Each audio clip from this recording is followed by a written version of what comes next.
Hey guys, today I'll be doing another video in critical care in the series of airway management. We have discussed previously about a surgical airway as well as intubation. In today's video, we're going to be talking about non-invasive airway support. I've got some pictures here, and we're going to be explaining each one of them and trying to make sense of the different photos that we have and the different airway support which are non-invasive. So we'll start with um, bag valve mask, BVM. So this first photo here is BVM. That is the bag valve mask. Um, this is the first line. This is my go-to in a crash. I don't even need an airway, just a mask and good seal. Okay, so this is how you're going to be thinking about a bag valve mask. So anytime you see a patient who's in a cardiac arrest, someone who has low oxygen, um, someone who even has to be intubated, but you're still working on preparing the intubation equipment and stuff. So before everything, just do the bag valve mask. That is the first go-to option. It comes with some few things that you need to watch for.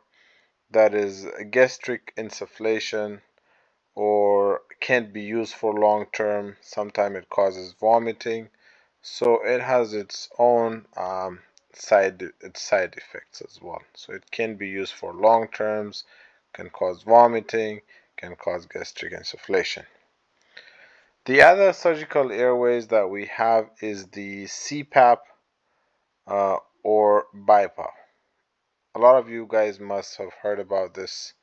I know a lot of you guys have difficulty understanding this topic, but we'll try to make it simple and easy today. So if you can see the CPAP machine, and in this arrow, it will show you that there's only airflow.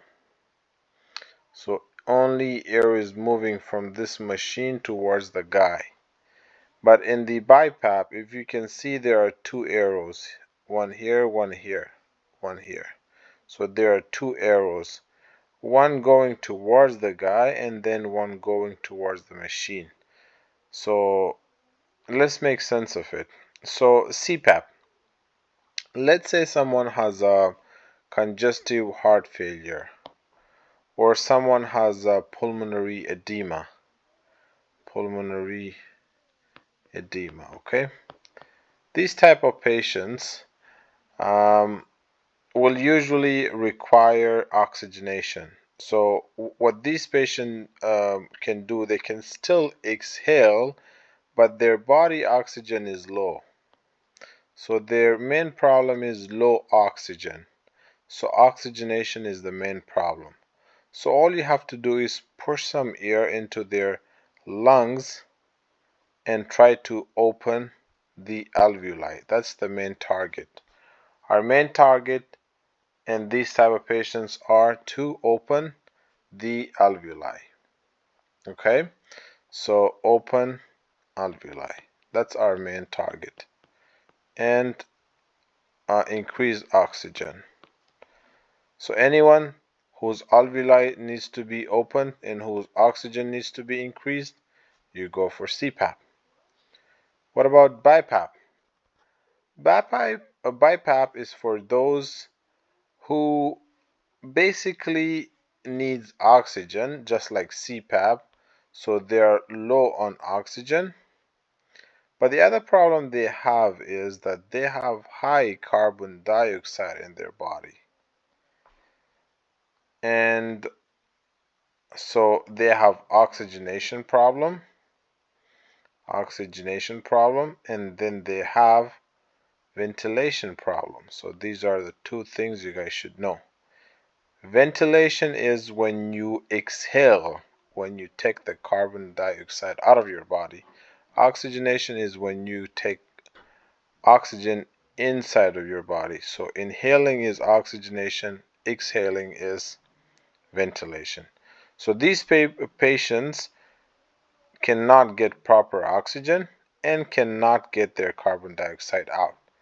So you need to help them with two things. You need to help them with inhalation and you need to help them with exhalation. That's why it's called BiPAP.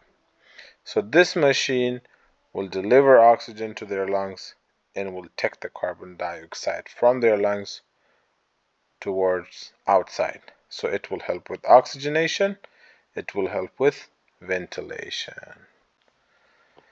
And what example can come to your mind? So what type of patients do you need to use BiPAP? So a non-invasive technique. So in patient, let's say with COPD, right? COPD patient. So patients with COPD, their problem is that they cannot take the oxygen, carbon dioxide outside of their body. Okay, so their lungs are very inflated. Carbon dioxide is there in their lungs and cannot be taken out. So they have high carbon dioxide in their body, and they also have a problem with oxygen. Their oxygen is low. So now your aim is to reduce carbon dioxide, which is ventilation. So you need to ventilate, help them with ventilation, take the carbon dioxide out of their body, and help them with oxygenation. That's when you need BiPAP. It helps with both inhalation and exhalation. Very easy, simple. What about this guy? What comes to your mind when you see this guy? So this is the laryngeal mask airway, another important topic. So let's say your basic non-invasive technique did not work. Patient is crashing, you need to intubate the guy, right? You need to intubate him. He just came back from let's say from a car accident. His GCS is less than 8. Something is going on. You need to intubate him. So prior to intubation, or sometimes even uh, uh, you know, some emergency doctors can't intubate. They have difficulty intubating the patient, right? So when you can't intubate the patient, and then and you can't give them the back valve mask, right? So patient who can't be intubated or can't be given BVM, then you need something quick, right? Because the patient is crashing. In that case, you do the laryngeal mask airway. So it's very easy. If you look at this picture, you just insert it blindly. You just insert it blindly. Doesn't go into trachea. It sits about vocal cord, which is right here.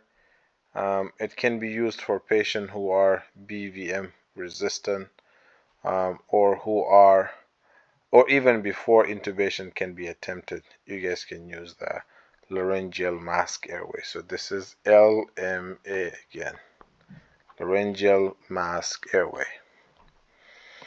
And the last resort, if everything fails, what is this?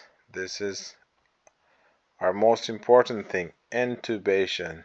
You intubate the patient.